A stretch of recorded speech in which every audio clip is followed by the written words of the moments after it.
যে production function নিয়ে আলোচনা করেছিলাম সেটার সাথে কস্ট কিভাবে সম্পর্কিত সেটা নিয়ে কিছু আলোচনা করব এবং কস্ট ফাংশন কি সেটা নিয়ে আমরা দেখব এবং বিভিন্ন ধরনের কস্ট আছে সেই কস্টগুলো নিয়ে আমরা আলোচনা করব। বিশেষ করে আমরা শর্ট রান এবং লং রান যে কস্ট ফাংশন গুলো আছে সেগুলো নিয়ে আমরা আলোচনা করব। তো আমরা যদি একটু আউটলাইনটা লিখি যে আমাদের আজকের ক্লাসে যে আউটলাইন গুলো সেটার মধ্যে যা যা করবে সেগুলো হলো কস্ট কি সেটা নিয়ে আমরা একটু আলোচনা করবো। তারপর আমরা বিভিন্ন ধরনের কস্ট আছে, কস্টগুলোকে আমরা দুভাগে ভাগ করি, শর্ট রান কস্ট একটা লং রান কস্ট। শর্ট রানের মধ্যে প্রথমে যে কস্টটা আছে সেটাকে বলি আমরা টোটাল ফিক্সড কস্ট।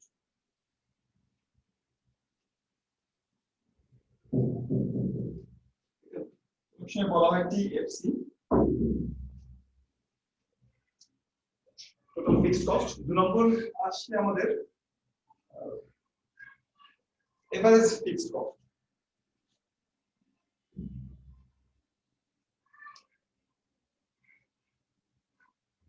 সবগুলো আমরা বিস্তারিত আলোচনা করব।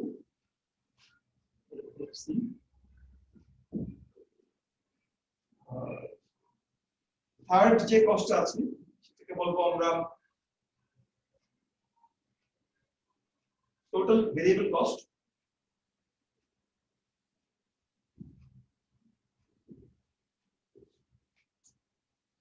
বা সংক্ষেপে টিভিসি। তারপরে আসবে আমাদের এভারেজ ভেরিয়েবল কস্ট।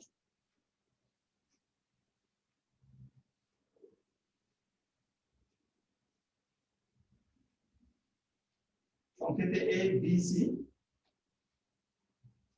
5 নম্বরে আসবে আমাদের শর্ট রান মার্জিনাল কস্ট বা সংক্ষেপে মার্জিনাল কস্ট, যেটা আমরা বলবো এমসি বা SMC, short run marginal cost. হিসেব করলে এই পাঁচটা, এই দুটো ফিক্সড কস্ট, এই তিনটা হচ্ছে ভেরিয়েবল কস্টের সাথে সম্পর্কিত। এখান থেকে আরো দুটো কস্টকে আমরা ডিরাইভ করব। একটাকে বলা হবে এক এবং 3, এই দুটোকে যোগ করে আমরা 1 + 3, এই দুটো যোগ করে আমরা একটা কার্ভ ডিরাইভ করব, একটা শর্ট রান কস্ট কনসেপ্টে ধারণা পাবো, যেটাকে বলা হবে টোটাল ফিক্সড কস্ট এবং টোটাল ভেরিয়েবল কস্ট। দুটো যোগ করলে আমরা পাবো short run total cost. Short run total cost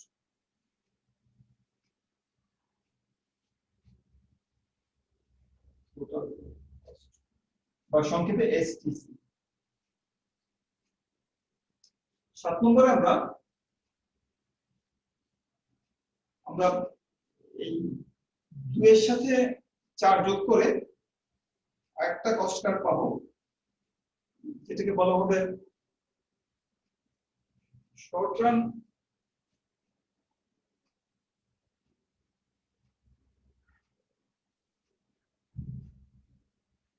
total average cost.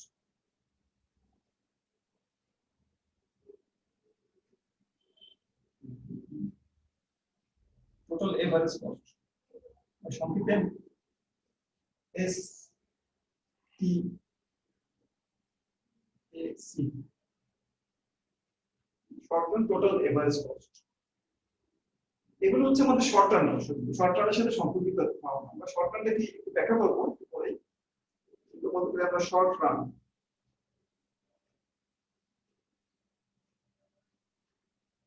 Cost. আর তিনটা কস্ট আছে, কস্ট কার্ভ আছে বা 3 ধরনের কস্ট আছে, যেটাকে আমরা লং রান কস্ট বলি। তার মধ্যে 8 নম্বরটা হলো long run total cost. Long run total cost বা সংক্ষেপে এলটিসি। 9 নম্বর আছে আমাদের long run average cost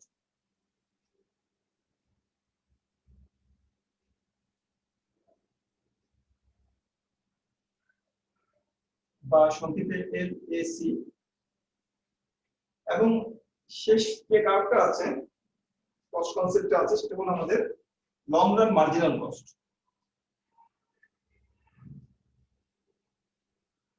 long run marginal cost বা সংক্ষেপে থেকে বলবো আমরা LMC। এই তিনটা কস্টের কনসেপ্ট হলো লং রান কস্ট।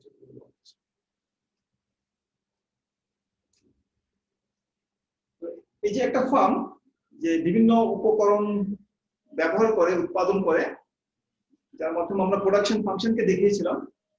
এই প্রোডাকশন ফাংশনটা দেখা যায় উপকরণের সাথে উৎপাদনের সম্পর্ক, বিভিন্ন উপকরণ নিয়োগ করে কতটুকু উৎপাদন পাওয়া যায়। এখন উপকরণগুলো কিনতে টাকা লাগে, সুতরাং যেটাকে আমরা কস্ট বলি আমরা, সুতরাং উৎপাদনের সাথে কস্টের একটা সম্পর্ক আছে। এই উৎপাদনের সাথে কস্টের যে সম্পর্ক, সেই সম্পর্কটাকে কস্ট ফাংশনের মাধ্যমে দেখানো হয়। আমরা প্রোডাকশন ফাংশন দেখেছি, সেখানে প্রোডাকশন ফাংশনের মধ্যে উপকরণের সাথে উৎপাদনের সম্পর্ক। বিভিন্ন পরিমাণ উপকরণ ব্যবহার করে একটা ফার্ম কি পরিমাণ উৎপাদন পেতে পারে, যেটাকে আমরা প্রোডাকশন ফাংশনের মাধ্যমে দেখাই। আর কস্ট ফাংশনের মধ্যে মাধ্যমে আমরা কি দেখি যে বিভিন্ন পরিমাণ দ্রব্য উৎপাদনের জন্য ফার্মকে কি পরিমাণ খরচ সংগঠন করতে হয়, কি পরিমাণ খরচ তাকে বহন করতে হয়, এটাকে বলা হয় কস্ট ফাংশন। কেমন? ইকোনমিক্সে যে কস্ট ফাংশন বা কস্ট কনসেপ্টটা ব্যবহার করা হয়, সেটা কিন্তু আমাদের প্রাত্যহিক জীবনে যে কস্টের ধারণা বা ব্যবসা প্রতিষ্ঠানে বা অ্যাকাউন্টিং ফার্মে যে কস্টের ধারণা তার থেকে একটু ভিন্ন। ইকোনমিক্সের কস্টটাকে আমরা অনেক সময় অপরচুনিটি কস্ট বলে থাকি, ইকোনমিক কস্ট বলে থাকি। আমরা যে কস্টের ধারণাটা এখানে ব্যবহার করছি, যেটাকে আমরা কস্ট ফাংশন বলছি এখানে, সেই কস্ট ফাংশনটা সাধারণ কস্ট না। যেমন আমি যদি এখান থেকে ঢাকা যাই গাড়িতে করে 500-700 টাকা খরচ করে, সেটা এক ধরনের কস্ট বা এক্সপেন্ডিচার। তবে এটা ইকোনমিক কস্ট তখনই হবে যদি আমি সর্বনিম্ন খরচে বা সবচেয়ে কম খরচে বা এফিশিয়েন্ট ওয়েতে আমি যদি ঢাকায় যাই। যদি আমি 500 টাকা দিয়ে ঢাকায় যেতে পারি একই ধরনের সার্ভিস ব্যবহার করে, তাহলে সেটা হবে আমার জন্য ইকোনমিক কস্ট। ইকোনমিক কস্ট হচ্ছে মিনিমাম কস্টে কোনো কিছু উৎপাদন করা, শুধু খরচ করে। যেমন আমরা যে যখন আমরা কত ক্লাসে যাবো প্রোডাকশন ফাংশন নিয়ে আলোচনা করছিলাম বা লিস্ট কস্ট ফ্যাক্টর কম্বিনেশন নিয়ে আলোচনা করছিলাম, সেখানে আমরা দেখেছিলাম যে লেবার এবং ক্যাপিটালের যে বিভিন্ন সমন্বয়, এগুলো হচ্ছে আইসো কস্ট সমান কস্ট। এটা হচ্ছে আমাদের আইসো কোয়ান্ট। কেমন? একটা ফার্ম এখানে মনে করো 100 টাকা খরচ এর সাথে জড়িত আইসো কস্ট। এখানে মনে করো 10 একক উৎপাদন করার জন্য আমি 100 টাকা খরচ করে এই পরিমাণ লেবার এবং এই পরিমাণ ক্যাপিটাল ব্যবহার করে উৎপাদন করতে পারি। অথবা আমি যদি এখানে এই পরিমাণ আমি যদি এই পরিমাণ লেবার ব্যবহার করি এবং ক্যাপিটাল ব্যবহার করি, তাহলে আমরা কস্টের পরিমাণটা একটু কম করব। আমার হয়তো 75 টাকা কস্ট করতে হবে। অর্থাৎ আমি 10 একক উৎপাদন 100 টাকা খরচ করে উৎপাদন করতে পারি, আবার 75 টাকা খরচ করে উৎপাদন করতে পারি। এটাও কস্ট, এটাও কস্ট। তবে আমরা যে কস্ট ফাংশনের কথা বলছি বা ইকোনমিক কস্টের কথা বলছি, সেটা হলো এখানে উৎপাদন করা, এই পরিমাণ লেবার ব্যবহার করা, এই পরিমাণ ক্যাপিটাল ব্যবহার করে আমরা সর্বনিম্ন খরচ উৎপাদন করতে পারি, সেটা হলো ইকোনমিক কস্ট। এটা ইকোনমিক কস্ট নয়। ইকোনমিক কস্ট হলো যে সর্বনিম্ন খরচে উৎপাদন করা বা করতে পারা, সেটাকে বলা ইকোনমিক কস্ট বা এটা কস্ট ফাংশনের সাথে সম্পর্কিত। সাধারণ কস্ট না। সাধারণ কস্টটা বেশি হতে পারে, কম হতে পারে, এফিশিয়েন্ট হতে পারে, ইনএফিশিয়েন্ট হতে পারে। ইকোনমিক কস্টটা বা কস্ট ফাংশনের যে কস্টটা, সেখানে এফিশিয়েন্ট কস্টটাকে করতে হবে। এফিশিয়েন্ট কস্টকে ইন্ডিকেট করে। মানে কস্টটা কি দেখে? কস্ট দেখে আউটপুটের সাথে খরচের সম্পর্ক। যদি 10 একক আউটপুট প্রোডাকশন করতে চাই, আমাকে কমপক্ষে 75 টাকা খরচ করতে হবে। 75 টাকার চেয়ে কম খরচ করে আমি 10 একক আউটপুট প্রোডাকশন করতে পারবো। এই যে আমি যে এই যে কস্টের সাথে যে আমি cost is a function of output, এটাকে কস্ট ফাংশন বলা হয়। বিভিন্ন পরিমাণ দ্রব্য উৎপাদন করার জন্য আমাকে মিনিমাম কি পরিমাণ খরচ সংগঠন করতে হবে, সেটাকে বলা হয় কস্ট ফাংশন বলা হয়। আর প্রোডাকশন ফাংশনটা ছিল একটু ভিন্ন রকম। প্রোডাকশন ফাংশনটা ছিল যে আউটপুট ডিপেন্ডস অন ইনপুট, উপকরণের উপর নির্ভর করে, লেবার ক্যাপিটালের উপর নির্ভর করে। উপকরণ ব্যবহার পরিবর্তন করলে আউটপুটের পরিবর্তন হবে। এটাকে বলা হয় প্রোডাকশন ফাংশন, যেটা বলি আমরা। এটাকে বলি আমরা কস্ট ফাংশন। কস্টটা নির্ভর করে আউটপুট নির্ভর করে।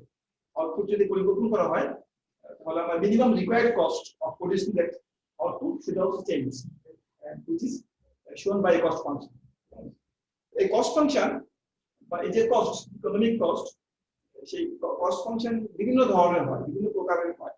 সেই বিভিন্ন প্রকারের কস্ট ফাংশন গুলো নিয়ে আমরা আলোচনা করবো, এবং আমরা এগুলোর মাঝে যে সম্পর্কগুলো আছে সেই সম্পর্কগুলোকে আমরা এক্সপ্লোর করার চেষ্টা করব, ব্যাখ্যা করার চেষ্টা করব। কেমন? তাহলে ইকোনমিক্সে যে কস্ট ফাংশন গুলো সেগুলো ব্রডলি দুটো ক্যাটাগরিতে ভাগ করা হয়। একটা ক্যাটাগরিকে বলা হয় শর্ট টার্ম কস্ট ফাংশনস, সাতটা শর্ট টার্ম কস্ট ফাংশনস আছে এখানে, আর কতগুলো কস্ট ফাংশনকে বলা হয় লং রান কস্ট ফাংশন। তিন ধরনের লং রান কস্ট ফাংশনের কথা এখানে আমরা লিখেছি। তাহলে এই যে শর্ট রান এবং লং রান, এই দুটো বিষয় কি জিনিস, বা এই দুটোকে আমরা কিভাবে ব্যাখ্যা করতে পারি? শর্ট রান এবং লং রান হলো টাইম পিরিয়ডকে ইন্ডিকেট করে যে একটা সময়কাল, যে সময়কালকে শর্ট রান বলা যায় একটা ফার্মের জন্য, অথবা লং রানও বলা যায়। এটা নির্ভর করে শর্ট রান এবং লং রানের যে ডিফারেন্স বা ডিস্টিংশন, সেটা নির্ভর করে আরেকটা কনসেপ্টের উপরে, যেটাকে বলা হয় ফার্ম যে উপকরণগুলো ব্যবহার করে উৎপাদনের জন্য, সেই উপকরণগুলোর প্রকৃতি দুরকম হয়ে থাকে। এক ধরনের উপকরণকে বলা হয় ফিক্সড ফ্যাক্টর। আমি এটা বুঝতে পারি, জায়গা বের করি এখান থেকে, এগুলো আমরা পরে আবার একটা করে ব্যাখ্যা করবো।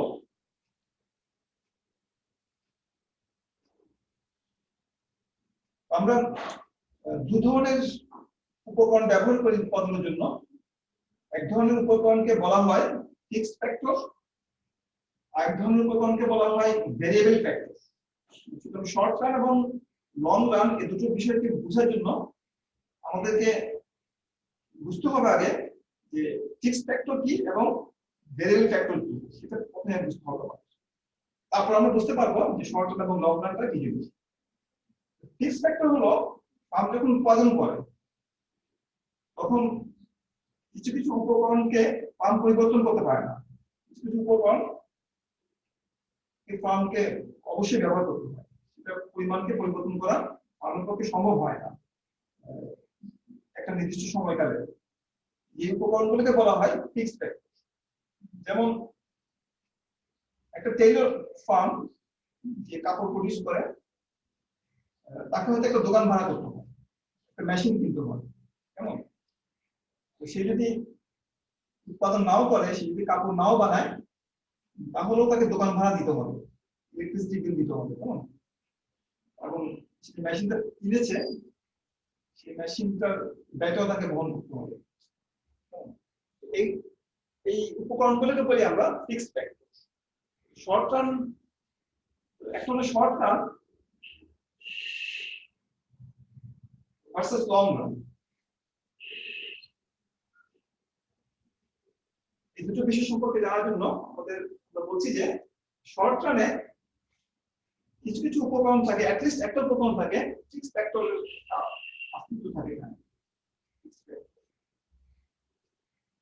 At least one fixed factor, at least one fixed factor থাকে। আর লং রানের মধ্যে অল ফ্যাক্টরস আর ভেরিয়েবল, ফ্যাক্টরস আর ভেরিয়েবল।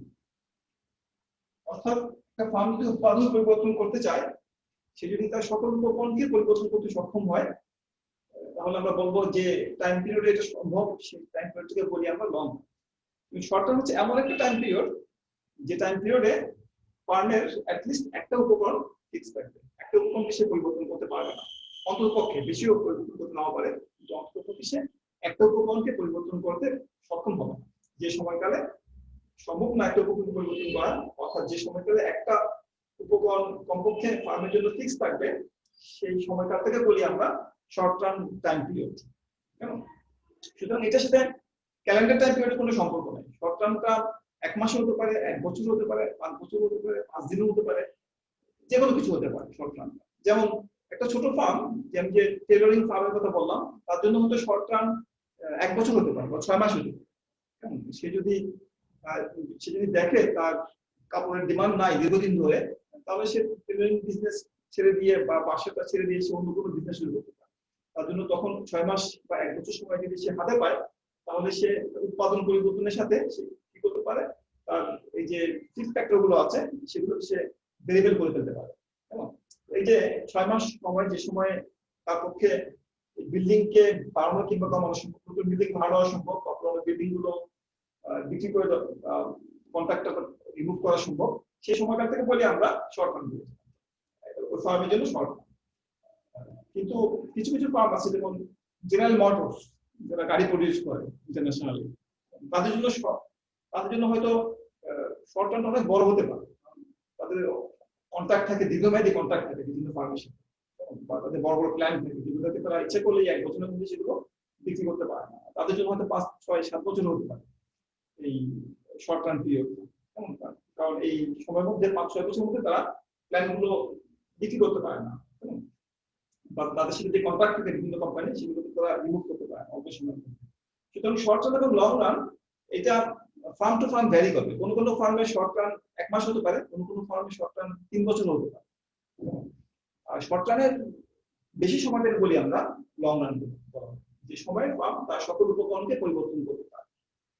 এই লং রানটাও এক এক ফার্মের জন্য এক রকম হবে। কোন ফার্মের জন্য 3 মাসের বেশি লং রান হতে পারে, কোন কোন ফার্মের জন্য লং রান পর্যন্ত তাকে 7 বছরের বেশি হতে পারে। সুতরাং শর্ট রান এবং লং রান এটা ক্যালেন্ডার টাইম পিরিয়ডের সাথে সম্পর্কিত না, এটা ফার্মের যে ফিক্সড ফ্যাক্টর গুলো আছে, সেই ফিক্সড ফ্যাক্টর গুলোকে সে ভেরিয়েবলে পরিণত করতে পারে কিনা তার উপর নির্ভর করে। এটা হলো শর্ট রান এবং লং রান। সুতরাং এই যে শর্ট রান এবং লং রান, এর উপর ভিত্তি করে আমরা অনেকগুলো কস্ট ডিরাইভ করবো। আমরা অনেক ধরনের কস্ট কনসেপ্ট আমরা বলবো। প্রথমটা হলো আমাদের ফিক্সড ফ্যাক্টরের সাথে সম্পর্কিত। ফিক্সড ফ্যাক্টরটা শুধু শর্ট রানে থাকে, লং রানে কোনো ফিক্সড ফ্যাক্টর নাই। সুতরাং শর্ট রানে দুটো ফিক্সড ফ্যাক্টরের সাথে সম্পর্কিত কস্ট কার্ভ সম্পর্কে আমরা জানবো। একটাকে বলা হচ্ছে টোটাল ফিক্সড কস্ট, যেটা আমরা প্রথমে লিখেছি, আর 2 নম্বরটা হলো এভারেজ ফিক্সড কস্ট। আমরা এগুলো শেপ গুলোকে ব্যাখ্যা করবো, দেখতে কেমন হয়, নেচার কেমন হয় এগুলো। কস্ট ফাংশন আঁকার সময় আমরা সাধারণত কস্ট ফাংশন গুলোকে আমরা এখানে ভূমি অক্ষে আউটপুটকে দিয়ে থাকি। আউটপুটের উপরটা কস্টটা নির্ভর করে আউটপুট, লম্ব অক্ষে আমরা কস্ট দিয়ে দেব। প্রোডাকশন ফাংশনে আমরা ভূমি অক্ষে ইনপুট দেই আর লম্ব অক্ষে প্রোডাকশন দিই। আর কস্ট ফাংশনে আমরা ভূমি অক্ষে আউটপুট দেই এবং লম্ব অক্ষে আমরা কস্ট দিয়ে দেব। টোটাল ফিক্সড কস্ট, যেহেতু ফিক্সড কস্টকে পরিবর্তন করা যায় না, ফার্ম ফিক্সড কস্টে পরিবর্তন করতে পারে না, তাই ফিক্সড কস্টের উপরে ফার্মেরকে যে খরচ করতে হয় একটা নির্দিষ্ট সময় প্রতি মাসে, এটা পরিমাণে স্থির থাকে। টোটাল ফিক্সড কস্ট কার্ভটা এরকম, সে যাই উৎপাদন করুক না কেন, উৎপাদন না করলেও তাকে যে পরিমাণ খরচ বহন করতে হবে, 100 টাকা খরচ বহন করতে হবে। এক উৎপাদন করুক বা 2 বা 3, যে কোনো পরিমাণ উৎপাদন করুক না কেন, তাকে একই পরিমাণ খরচ বহন করতে হবে, 100 টাকা খরচ বহন করতে হবে। এই রেখাটাকে বলা হয় total fixed cost curve. Total fixed cost কার্ভটা দেখতে কেমন হয়? এটা দেখতে হয় ভূমি অক্ষের সমান্তরাল একটা রেখার মতো, অর্থাৎ ভূমি অক্ষ থেকে এর হাইটটা সবসময় সমান। যে কোনো পরিমাণ আউটপুট প্রোডাকশন করা হোক না কেন, এটা সবসময় সমান হাইট থাকে ভূমি অক্ষ থেকে, যে কারণে এটা ভূমি অক্ষের সমান্তরাল টোটাল ফিক্সড কস্ট কার্ভ বলে এখানে। আর এখান থেকে আমরা এভারেজ ফিক্সড কস্ট কার্ভটাও বের করতে পারি। এভারেজ ফিক্সড কস্ট কার্ভ হলো যে ফার্ম যে টোটাল ফিক্সড কস্ট করছে, টোটাল ফিক্সড কস্ট সংগঠন করছে, এটা প্রতি ইউনিটের উপর কতটুকু খরচ ছড়িয়ে পড়ছে। যেমন সে যদি 1 একক উৎপাদন করে, তাহলে 1 একক উৎপাদনের গড় স্থির খরচ হবে 100 টাকা। সে যদি 2 একক উৎপাদন করে, প্রতি এককের পিছনে স্থির খরচের পরিমাণ হবে 50 টাকা। সে যদি হাফ ইউনিট উৎপাদন করে, তাহলে তার প্রতি এককের পিছনে খরচ পড়বে 200 টাকা পড়বে। যদি 100 কে আমি হাফ দিয়ে ভাগ করি, 200 সমান। এভাবে এক একক উৎপাদন করলে 100 টাকা। আমি যদি আমি আরো কম বেশি উৎপাদন করি, 4 একক উৎপাদন করি ফর এক্সাম্পল, তাহলে আমার 25 টাকা পড়বে। 4 যদি ভাগ করি 100 কে। এইভাবে আমি এই বিন্দুগুলো যদি আমি যোগ করে দেই, তাহলে একটা রেখা পাওয়া যাবে, যে রেখাটার নাম হবে এভারেজ ফিক্সড কস্ট।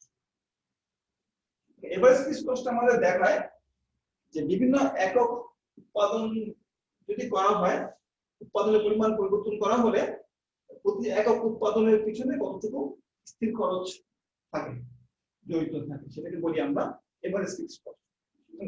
যত বেশি উৎপাদন করা হবে প্রতি এককের পিছনে যে জড়িত ফিক্সড কস্ট এর পরিমাণটা কমে আসবে। Total fixed cost is spread over the units of production. So if we produce many more units of output, the amount of average cost will be very low. আমরা যত বেশি উৎপাদন করব ততই আমাদের এভারেজ ফিক্সড কস্টের পরিমাণটা কমে আসবে। তাহলে টিএফসি এর আকৃতিটা হলো ভূমি অক্ষের সমান্তরাল। এটা আকৃতি কেমন? এটা আকৃতি হলো নিম্নগামী। শুধু নিম্নগামী না, নিম্নগামী স্ট্রেট লাইন না, এটা একটা নাম আছে যে শেপ, সেই শেপ থেকে বলি আমরা, এটাকে বলা হয় রেক্ট্যাঙ্গুলার হাইপারবোলা বলা হয়। এটা বলা হয় rectangular hyperbola. Geometric name rectangular hyperbola. এটা অর্থ হলো যে আমি যদি ফিক্সড কস্টের উপর যে কোনো বিন্দু থেকে একটা রেক্ট্যাঙ্গেল ড্র করি, একটা যদি আমি আয়তক্ষেত্র অঙ্কন করি, রেক্ট্যাঙ্গেল ড্র করি, এই রেক্ট্যাঙ্গেলতে যে আয়তন এরিয়া এটা 100 হবে, তাই না? এটা একটা রেক্ট্যাঙ্গেল ড্র করব। আমি যদি এখানে ড্র করি রেক্ট্যাঙ্গেলটা, এটাও কিন্তু 100 হবে, 50 গুণ 2 100। কিংবা আমি যদি রেক্ট্যাঙ্গেলটা এখানে ড্র করি 4 গুণ 25, এটা 100 হবে। যে রেখার উপর থেকে কোন আমরা যদি রেক্ট্যাঙ্গেল ড্র করি, এই রেক্ট্যাঙ্গেলটার আয়তন যদি সবসময় সমান থাকে, তাহলে ওই রেখাটাকে বলা হয় কি রেক্ট্যাঙ্গুলার হাইপারবোলা। এই জন্য এটাকে বলা রেক্ট্যাঙ্গুলার হাইপারবোলা। অর্থাৎ রেখার হাইটটা হচ্ছে আমাদের এভারেজ ফিক্সড কস্ট, এর হাইটটা হচ্ছে কেমন। কিন্তু আমি যদি এই হাইটের উপর থেকে একটা রেক্ট্যাঙ্গেল ড্র করি, এটা হচ্ছে total cost, total fixed cost হচ্ছে আমাদের। এটা এভারেজ ফিক্সড কস্ট আর রেক্ট্যাঙ্গেলটা হলো টোটাল ফিক্সড কস্ট। তাহলে এই এভারেজ ফিক্সড কস্ট যেটা আছে সেটা আকৃতি হয় কেমন? আকৃতি হয় রেক্ট্যাঙ্গুলার হাইপারবোলার আকৃতি হয় কেমন। এভারেজ ফিক্সড কস্ট আকৃতি হচ্ছে রেক্ট্যাঙ্গুলার হাইপারবোলা। এটা নিচের দিকে নেমে যায়, ভূমি অক্ষের সাথে মিশার চেষ্টা করে, অনেক ইনফিনিটিতে যে হচ্ছে সেটা মিশে যাবে। এটা হলো আমাদের এভারেজ ফিক্সড কস্ট। এইগুলো আমাদের দুটো শর্ট টার্ম কস্ট কাপ। দুটো শর্ট টার্ম কস্ট, প্রথমটা আর দ্বিতীয়টা। তৃতীয়, চতুর্থ এবং পঞ্চম যে কস্ট কার্ভটা আছে শর্ট টার্মের সাথে সম্পর্কিত, সেগুলো আমাদের ভেরিয়েবল কস্টের সাথে সম্পর্কিত। এই দুটো কার্ভ হলো ফিক্সড কস্টের সাথে সম্পর্কিত। আর পরের তিনটা যে কার্ভ আছে, সেই পরের তিনটা কার্ভ আমাদের ভেরিয়েবল কস্টের সাথে সম্পর্কিত। সেগুলোকে আমরা দুটো চিত্রে দেখাবো, একটা চিত্রে না দেখিয়ে। এখানে আমরা দুটোকে একই চিত্রে দেখিয়েছি। পরের তিনটা কার্ভকে আমরা দুটো চিত্রে দেখাবো আলাদা। একটা 3 নম্বর কার্ভটাকে আমরা দেখাবো যে থার্ডটা হলো আমাদের total variable cost, total variable cost বা টিভিসি। এই টোটাল ভেরিয়েবল কস্টটা হলো যে উৎপাদন পরিবর্তন করা হলে এই টোটাল ভেরিয়েবল কস্ট কিভাবে রেসপন্ড করে। অর্থাৎ একটা ফার্মের যে পরিবর্তনশীল যে উপকরণগুলো আছে, সেই পরিবর্তনশীল উপকরণগুলোর পিছনে ফার্মকে যে পরিমাণ খরচ করতে হয় বিভিন্ন উৎপাদনের স্তরে, সেটাকে বলি আমরা টোটাল ভেরিয়েবল কস্ট বলি। আমরা যে কোনো কস্টকেই দেখানোর সময় আমাদের কি করতে হয়, ভূমি অক্ষে আমাদের দেখাতে হয় আমাদের আউটপুটকে দেখাতে হয় কিউ আউটপুট, আর লম্বকে আমাদের কস্টকে দেখাতে হয়। টোটাল ভেরিয়েবল কস্ট হলো যে পরিবর্তনশীল বিভিন্ন স্তর বা বিভিন্ন একক উৎপাদন করার জন্য ফার্মকে তার পরিবর্তনশীল উপকরণগুলোর পিছনে যে পরিমাণ খরচ বহন করতে হয় বা খরচ বহন করার বাধ্যতামূলক মিনিমাম, সেটাকে বলি আমরা টোটাল ভেরিয়েবল কস্ট। এই টোটাল ভেরিয়েবল কস্টটা স্বাভাবিকভাবে যত বেশি উৎপাদন করতে হবে ফার্মকে তত বেশি পরিবর্তনশীল উপকরণ ব্যবহার করতে হবে, এবং ফলে ফার্মের টোটাল ভেরিয়েবল কস্ট বেশি হবে। অর্থাৎ এটা ঊর্ধ্বগামী দেখা হবে। এটা তবে এটা শুধুমাত্র ঊর্ধ্বগামী না, এটা একটা পার্টিকুলার শেপ আছে। শেপটা হলো টোটাল ভেরিয়েবল কস্ট কার্ভটা প্রথম দিকে কনকেভ শেপের হয়, তারপর সেটা আবার টোটাল ভেরিয়েবল কস্ট। আমাদেরকে এই শেপটাকে ব্যাখ্যা করতে হবে কেন এটা এই ধরনের উল্টো এই আকৃতির হয়ে যাবে। কেমন টোটাল ভেরিয়েবল কস্ট, এটা আমরা দেখছি যে উৎপাদন যখন বাড়ানো হবে এটা কনকেভ শেপে বাড়বে।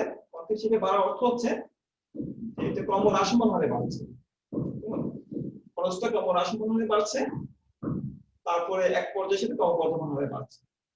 যে এখান থেকে এটা চেঞ্জ হয় শেপটা, যেটা বলা হয় পয়েন্ট অফ ইনফ্লেকশন বা পরিবর্তনের বিন্দু, সেই পরিবর্তনের বিন্দু কনকেভ থেকে কনভেক্সে সেইটা পরিবর্তন হচ্ছে, তার ক্রমহ্রাসমান থেকে ক্রমবর্ধমানে পরিবর্তন হচ্ছে। এই যে এটা এমন হওয়ার পিছনে কারণ হলো আমরা যখন টোটাল প্রোডাক্ট কাপ এঁকেছিলাম, একটু লক্ষ্য করে দেখবে টোটাল প্রোডাক্ট কাপটা ছিল এটার মিরর ইমেজ। টোটাল প্রোডাক্ট কাপটা প্রথমে কনভেক্স ছিল, তারপর কনকেভ হয়েছে, কারণ সেটা জিপিকার অপারেশন। এটা এটা পুরো উল্টো। এবং এটা পিছনে যে সূত্রটা কাজ করে, যে লটা কাজ করে, সেই লটা হলো আগের লটার মতোই, ল অফ ভেরিয়েবল প্রপোর্শন, যেটা সম্পর্কে আমরা এর মধ্যে শুনেছো, ল অফ ভেরিয়েবল প্রপোর্শন। এটা আমরা প্রোডাকশন ফাংশনের শেপ ব্যাখ্যা করার সময় ব্যবহার করেছিলাম। কেন প্রোডাকশন ফাংশনটা প্রথমে কনভেক্স হয় তারপরে কনকেভ হয়, এখানে উল্টো, এখানে প্রথম কনকেভ তারপর কনভেক্স হয়। তো ল অফ ভেরিয়েবল প্রপোর্শনটা হলো যে এটা আমরা প্রোডাকশনের কনটেক্সটে এভাবে বলেছিলাম, উৎপাদন উপকরণ নিয়োগ যখন বাড়ানো হয় তখন উৎপাদনটা প্রথমে বর্ধমান হারে বাড়ে। কারণ উপকরণগুলো একটা দক্ষ সমন্বয় আছে, যে দক্ষ সমন্বয়টা অর্জিত হতে থাকে প্রথম দিকে, এক পর্যায়ে দক্ষতা অর্জিত হয় বা অপটিমাল কম্বিনেশন আমরা উপনীত হই, তারপরে সেটা আবার ভেরিয়েবল ফ্যাক্টরের সংখ্যা বেড়ে যায় এক্স ফ্যাক্টরের তুলনায়, তখন আবার আমাদের উৎপাদনে অদক্ষতা দেখা যায়, কেমন বা উৎপাদনটা ক্রমহ্রাসমান হারে বাড়ে। এখানেও একই যুক্তি আমরা প্রয়োগ করি। এখানে আমরা বলি যে উৎপাদন যখন ক্রমবর্ধমান হারে বাড়ে, খরচ তখন ক্রমহ্রাসমান হয়। কেমন উৎপাদনের সাথে খরচের একটা সম্পর্ক আছে। সম্পর্কটা এরকম, যখন উৎপাদনটা ক্রমবর্ধমান হারে বাড়ে তখন খরচটা ক্রমহ্রাসমান হারে বাড়ে। আবার উৎপাদন যখন ক্রমহ্রাসমান হারে বাড়ে, খরচ তখন ক্রমবর্ধমান হারে বাড়ে। দুটো দুরকম। এবং ল অফ ভেরিয়েবল প্রপোর্শনকে আমরা দুভাবে ডেসক্রাইব করতে পারি। একটা হচ্ছে যে উৎপাদন বৃদ্ধির সাথে উপকরণ বৃদ্ধির প্রথম পর্যায়ে উৎপাদনটা ক্রমহ্রাসমান হারে বাড়ে, অথবা এটাকে আমরা অন্যভাবে বলতে পারি যে উৎপাদন বৃদ্ধির প্রথম পর্যায়ে খরচটা ক্রমহ্রাসমান হারে বাড়ে এবং পরবর্তী পর্যায়ে খরচটা ক্রমবর্ধমান হারে বাড়ে। কারণটা হলো একই, যে এখানে ফিক্সড ফ্যাক্টর এবং ভ্যালু ফ্যাক্টর যেগুলো আছে সেগুলো যে অপটিমাল কম্বিনেশন, দক্ষ উৎপাদন সমন্বয়, সেই সমন্বয় থেকে আমরা দূরে সরে যাই বলেই প্রথম দিকে ক্রমবর্ধমান হারে বাড়ে উৎপাদন বা খরচটা ক্রমহ্রাসমান হারে বাড়ে, এবং যখন অতিরিক্ত পরিমাণে ভ্যালু ফ্যাক্টর ব্যবহার করা হয় তখন উৎপাদনটা ক্রমহ্রাসমান হারে বাড়ে অথবা খরচটা ক্রমবর্ধমান হারে। এটাকে বলা হয় ল অফ ভেরিয়েবল প্রপোর্শন। এই ল অফ ভেরিয়েবল প্রপোর্শনের কারণে এই টিভিসির রেখাটা, টোটাল ভেরিয়েবল কস্ট রেখাটা প্রথম দিকে কনকেভ থাকে, তারপরে কনভেক্স হবে, এবং সেটা মূলবিন্দু থেকে শুরু হয়। মূলবিন্দু শুরু কেন? কারণ যদি কোনো উৎপাদন করা না হয় তাহলে ফার্মকে কোনো ভেরিয়েবল ফ্যাক্টর ব্যবহার করতে হয় না, ভেরিয়েবল ফ্যাক্টর যদি কোনো পেও করতে হয়। কেমন তাই এই টিভিসি রেখাটা মূলবিন্দু থেকে শুরু হয়ে এটা প্রথমে কনকেভ হয়ে তারপর কনভেক্স শেপে সেটা পার হয়, টোটাল ভেরিয়েবল করতে হবে। 4 নম্বর আর 5 নম্বর যে কস্টটা আছে, একটা হলো এভারেজ ভেরিয়েবল কস্ট, একটা হলো মার্জিনাল কস্ট। এটাকে আমরা নিচে চিত্রে দেখাবো 4 এবং 5 নম্বর কস্টটাকে, আউটপুট এবং কস্ট। আমাদের যে এভারেজ ভেরিয়েবল কস্ট সেটা হলো টোটাল ভেরিয়েবল কস্টকে যদি আউটপুট দিয়ে ভাগ করা হয়, অর্থাৎ প্রতি একক দ্রব্য উৎপাদনের পিছনে কি পরিমাণ ভেরিয়েবল কস্ট সমর্থন করতে হচ্ছে সেটাকে বলা হয় এভারেজ ভেরিয়েবল কস্ট। এবিসি হলো আমাদের টিবিসি মানে height of the total variable cost. আমি যদি এক উৎপাদন করি, কেমন আমাকে একটা এটা আমার টোটাল ভেরিয়েবল কস্ট। এখানে উৎপাদনের পরিমাণ দিয়ে ভাগ করলে, ভাগ করার অর্থ হচ্ছে যে আমি যদি লম্বকে ভূমি দিয়ে ভাগ করি, আমি এই রেখাটা স্লোপ পাবো। এই রেখাটা যে স্লোপ, সেই স্লোপটাকে বলা হবে এবিসি বলা হবে। লক্ষ্য করে দেখবে এবিসিটা কিন্তু আস্তে আস্তে কমে আসছে। যত বেশি উৎপাদন করবো, আমার বিন্দু থেকে অঙ্কিত রেখার স্লোপটা এবিসির উপরে ক্রমাগত কমে আসবে। Until I come to this point. এই আসার আগ পর্যন্ত, এই বিন্দুতে আসার আগ পর্যন্ত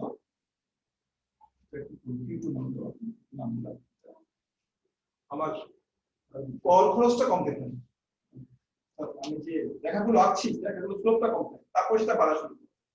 সুতরাং আমি বলতে পারি যে up to the production level of Q2 my average cost will fall. আমার এভারেজ কস্টটা কমতে থাকবে। কতটুকু কমতে থাকবে? যতটুকু আমি Q2 তে আসি, এবং তারপরে সেটা আবার বাড়া শুরু করবে। এটা হলো average cost curve, short term. কেমন?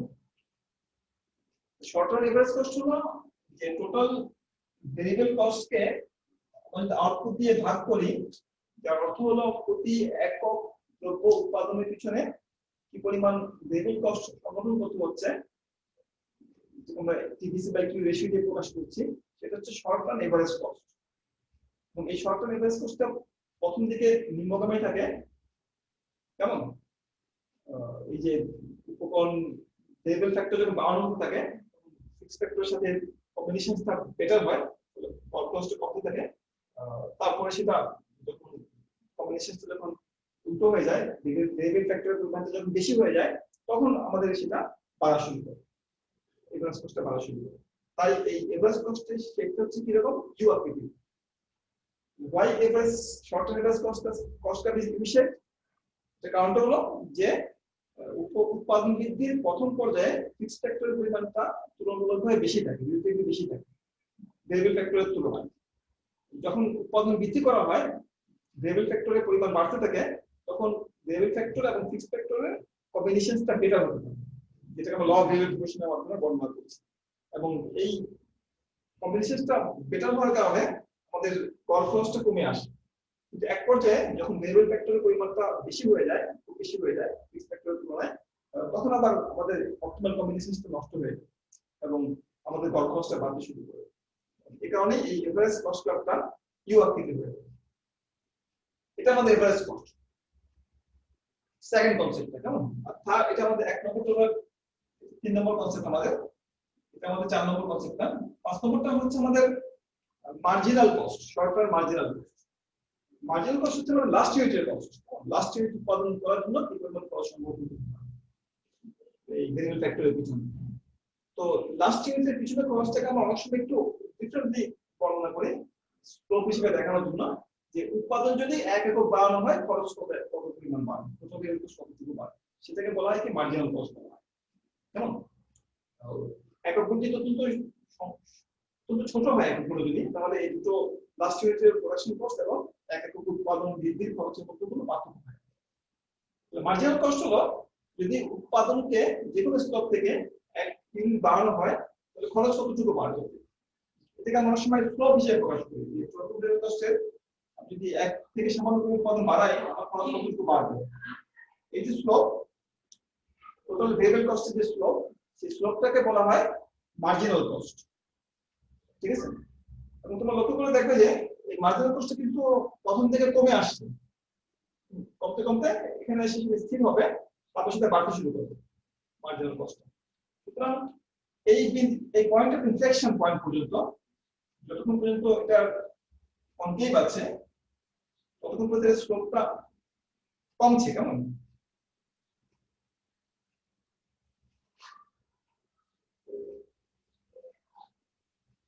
স্লোপটা কমছে, তারপর সেটা স্লোপটা বাড়া শুরু হয়েছে। তাহলে আমরা এটাকে এভাবে বলতে পারি যে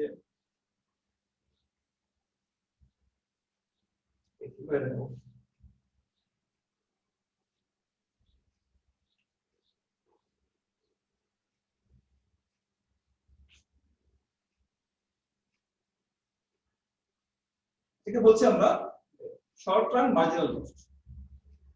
শর্ট টার্ম মার্জিনাল কস্ট হলো যে টোটাল ভেরিয়েবল কস্টের স্লোপ, এই কার্ভ টিবিসি কার্ভের স্লোপটা, এবং এই স্লোপটা দেখো প্রথম থেকে যতক্ষণ পর্যন্ত কনকেভ আছে Q1 পর্যন্ত শেপটা কনকেভ আছে, অর্থাৎ Q1 পর্যন্ত উৎপাদন বৃদ্ধির সাথে সাথে প্রান্তিক খরচ কমে আসছে, স্লোপটা কমে আসছে, এবং এটা Q1 পর্যন্ত কমছে স্লোপটা, এবং Q1 এর পরে স্লোপটা বাড়া শুরু করেছে, তো এটা কনভেক্স শেপ নিয়েছে, বাড়া শুরু করেছে। যখন Q2 তে আমরা পৌঁছাবো তখন দেখো যে এই টিবিসি এর স্লোপটা সেটা এভারেজ কস্টের সমান হয়ে যাবে। এই বিন্দুতে Q2 বিন্দুতে টিবিসি এবং টিবিসি এর যে স্লোপটা সেটা মার্জিনাল কস্ট এবং এভারেজ কস্ট দুটো সমান হয়ে যাচ্ছে। এই Q2 উৎপাদনের স্তরে এভারেজ কস্ট এবং মার্জিনাল কস্ট দুটো সমান, SMC টু SAC এই বিন্দুতে। তাহলে এখান থেকে আমরা এই যে মার্জিনাল কস্ট এবং এভারেজ কস্ট শর্ট টার্ম এই দুটোর মাঝে একটা সম্পর্ক দেখতে পাই। সম্পর্কটা কিরকম? সম্পর্কটা হলো যে যখন এভারেজ কস্টটা কমতে থাকে তখন মার্জিনাল কস্টটা এভারেজ কস্টের চেয়ে কম থাকে, নিচে অবস্থান করে, এবং এভারেজ কস্ট যখন বাড়তে থাকে তখন মার্জিনাল কস্টটা এভারেজ কস্টের চেয়ে বেশি থাকে, উপরে অবস্থান করে, এবং এভারেজ কস্ট যদি মিনিমাম হয় সর্বনিম্ন থাকে তখন মার্জিনাল কস্ট এবং এভারেজ কস্ট সমান হয়, অর্থাৎ মার্জিনাল কস্টটা এভারেজ কস্ট কার্ভের সর্বনিম্ন বিন্দু দিয়ে অতিক্রম করে। কেমন? এটা আমরা যখন টোটাল প্রোডাক্ট থেকে যখন এভারেজ প্রোডাক্ট এবং মার্জিনাল প্রোডাক্ট ডিরাইভ করেছিলাম সেটা উল্টো ইউ আকৃতি ছিল, কিন্তু সম্পর্কটা একই ধরনের, যে যখন মার্জিনাল ভ্যালুটা এভারেজের চেয়ে কম থাকে তখন এভারেজটা কম, যেটা আমরা গত ক্লাসে আমরা ক্রিকেটের एग्जांपल দিয়ে ব্যাখ্যা করেছিলাম। কারেন্ট ওভারের রান যদি, যেটা মার্জিনাল ওভার বলছি, যেটা আমরা কারেন্ট ওভার রান বা মার্জিনাল ওভার রান যদি কম থাকে এভারেজের চেয়ে তাহলে এভারেজটা কম হবে, আর কারেন্ট ওভারের রানটা যদি বা মার্জিনাল ওভার রানটা যদি কত এভারেজ গুলোর তুলনায় যদি বেশি হয় তাহলে এভারেজটা ইনক্রিজ করবে। এটা হলো আমাদের এভারেজের সাথে মার্জিনালের সম্পর্ক। এবং কারেন্ট ওভারের রানটা বা মার্জিনাল রানটা যদি এভারেজের সমান থাকে তাহলে এভারেজটা স্থির থাকে, এখানে এভারেজের স্লোপটা স্থির। কেমন? এই হলো আমাদের এভারেজ শর্ট টার্ম এভারেজ কার্ভের সাথে যে শর্ট টার্ম যে মার্জিনাল কস্ট কার্ভ যেটা আছে সেটা একটা সম্পর্ক আমরা ব্যাখ্যা করব। এটা কোথেকে ডিরাইভ করা হয়েছে? এটা টোটাল ভেরিয়েবল যেটা সেখান থেকে ডিরাইভ করা হয়েছে। এই হলো আমাদের পাঁচটা কস্ট কার্ভ শর্ট টার্ম। এখন আমরা আরো দুটো কস্ট কার্ভ এখান থেকে বের করব। একটা হলো আমাদের 1 নম্বর এবং 3 নম্বর যোগ করে একটা কস্ট কার্ভ ডিরাইভ করব আমরা, যেটাকে আমরা 6 নম্বর কস্ট কার্ভ বলেছি, যে যেটা হলো আমাদের short term total cost. Short term total cost হলো আমাদের টোটাল ফিক্সড কস্ট, এটা আমরা 1 নম্বর কস্ট কার্ভ ছিল আমাদের। এখানে আমরা আরো দুটো কস্ট কার্ভ শর্ট টার্মে আমরা ডিফাইন করব। আমরা পাঁচটা এখানে ডিফাইন করলাম, এই পাঁচটা থেকে আবার আরো দুটো কস্ট কার্ভ এখান থেকে বের করা যায়, যে টোটাল ফিক্সড কস্ট এবং টোটাল ভেরিয়েবল কস্ট, এই দুটোকে যোগ করে 6 নম্বর টোটাল কস্ট কার্ভ বের করা যায়, যেটা বলা হয় short term total cost. Short term total cost হলো যে একটা ফার্ম বিভিন্ন স্তরে উৎপাদন করার জন্য, বিভিন্ন পরিমাণ উৎপাদন করার জন্য তাকে ফিক্সড ফ্যাক্টর এবং ভেরিয়েবল ফ্যাক্টরের পিছনে যে পরিমাণ খরচ করতে হয় প্রতি পিরিয়ডে, সেটাকে বলা হয় শর্ট টার্ম টোটাল কস্ট। এটা খুব সহজ, না? বাকি পাঁচটা, এই যে পাঁচটা আমরা আলোচনা করলাম সেখান থেকে খুব সহজেই বাকি দুটো কাজ বের করা যায়। আমরা দেখেছি যে এটা আমাদের short term total fixed cost আমরা দেখেছি, এবং এটা আমাদের short term total variable cost. এই দুটোকে যদি যোগ করে দেওয়া হয়, টিএক্স এবং টিপিসি যদি যোগ করে দেওয়া হয়, যোগ করে মানে ভার্টিক্যালি যোগ করা, যদি যোগ করি তাহলে আমার এই রেখাটার উপর দিকে শিফট হবে, ঠিক আছে? শর্ট টার্ম টোটাল কস্ট, দুটো জিনিসের সমষ্টি টিএফসি প্লাস টিবিসি, দুটো কার্ভ যদি যোগ করা হয় তাহলে এই রেখাটা পাওয়া যাবে। অথবা অল্টারনেটিভলি আমি যদি এসটিসি থেকে টিপিসি বিয়োগ করি, দুটোর মাঝে যে গ্যাপ, সেই গ্যাপটা হচ্ছে আমার টিএফসি। এটাকে বলা হয় অক্ষগুলো চিহ্নিত করতে হয়, অক্ষ চিহ্নিত না করলে চিত্রগুলো কমপ্লিট হয় না, ফলে চিত্রগুলো কোনো কথা নেই। তাই অক্ষগুলোকে চিহ্নিত ভূমিঅক্ষে আউটপুট, লম্বকে কস্ট। ভূমিঅক্ষে যদি আমরা আউটপুট না দিয়ে অন্য কিছু দেই তাহলে এগুলো কস্ট ফাংশন হবে না। তাই অক্ষগুলো চিহ্নিত করা অত্যন্ত গুরুত্বপূর্ণ। শর্ট টার্ম টোটাল কস্ট ফাংশনটা হলো শর্ট টার্ম টোটাল কস্ট, এটা হলো short term total fixed cost এবং টোটাল ভেরিয়েবল কস্ট, এই দুটো সমন্বয়, দুটো যোগফল, দুটো যোগ করে আমরা শর্ট টার্ম টোটাল কস্ট কার্ভটা পাবো। সেটা করতে কি শুরু হবে, এটা মূল বিন্দু থেকে উপরে একটা জায়গা থেকে শুরু হবে। অর্থাৎ টিএফসি এখানে ইন্টারসেক্ট করেছে লম্বকে, সেখান থেকে শুরু করে শেপটা হবে কিরকম, শেপটা হবে আমাদের টোটাল ভেরিয়েবল কস্ট কার্ভের মতোই। এই যে short term total cost curve, এখান থেকে আমরা দুটো কার্ভ পাবো। এখান থেকে আমরা একটা হলো আমাদের এভারেজ কনসেপ্ট, এভারেজ পাবো, একটা মার্জিনাল পাবো। এভারেজটা হলো এখান থেকে আমরা এভারেজটা পাবো, আমরা এভারেজটা পাওয়া একই রকম। এখানে যে স্লোপ নিব, এখান থেকে মূল বিন্দু থেকে এই রেখার উপর স্লোপ নিয়ে সেই স্লোপটাকে বলা হবে লম্ব এবং ভূমি যে অনুপাত, সেই অনুপাতটাকে বলা হবে যে short term total average cost. Alternatively আমরা যে দুটো এভারেজ কস্টটা দেখেছিলাম, একটা ছিল আমাদের এভারেজ ফিক্সড কস্ট, এটা আমরা 2 নম্বরে লিখেছিলাম আগে, এবং একটা হচ্ছে average variable cost. Average variable cost,